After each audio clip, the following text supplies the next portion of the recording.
మన జోబులో ఉన్న డబ్బులు, మన బ్యాంకులో ఉన్న డబ్బులు, మన యొక్క ఎల్ఐసి పాలసీలు, లేకపోతే మన యొక్క ఇన్సూరెన్సులు, మన యొక్క భూములు, మన పంటలు, మన స్థలాలు, ఇల్లులు, మన పిల్లలు, మన జీవిత భాగస్వామి, మనుషులు అన్నీ ఎవరివే? దేవుడు ఓనర్ గారు. సో దేవుడు ఓనర్ గారు కాబట్టి ఏం చేయాలన్నమాట?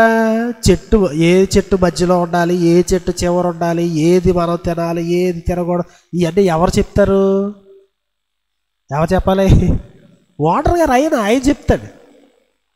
మరి మనం ఎలా వాడుతా ఉన్నాం? ఈ స్థలం అమ్మేయాలి, ఎవరు నిర్ణయం తీసుకుంటారు? నువ్వు. ఈ గొలుసు కరిగించేయాలి, ఎవరు నిర్ణయం తీసుకుంటారు? నువ్వు. ఈ పిల్లల్ని ఈ కోర్సు చదివించాలి, పలానా చోట పలానా స్థలం కొనాలి, ఎవరు నిర్ణయం తీసుకుంటారు? నువ్వు. ఓనర్ నువ్వా దేవుడా? అసలు మనకి సమృద్ధి పెరిగే కొద్దీ కెరూబుని పెరికేసినట్టు, ఆదాము హవ్వల్ని పంపించేసినట్టు, ఇశ్రాయేలు జనాంగాన్ని ఆ నాయకుల్ని తరిమేసినట్లు మనకు కూడా దేవుడు తోసేసేటట్లుగా మనం బిహేవ్ చేస్తాం. జీతానికి ఓనరు మన ప్రభువు. మనం దేవుడికి ఇచ్చే డబ్బు ఒక్కటే కాదు దేవుడిది,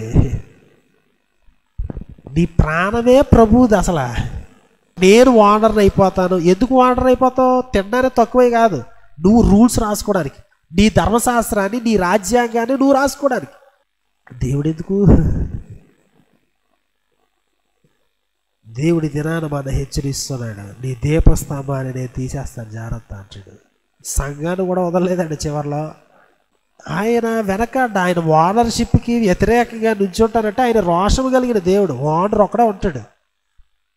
ఆ ప్రకారమే మీలో తనకు కలిగినదంతయు విడిచిపెట్టని వాడు నా శిష్యుడు.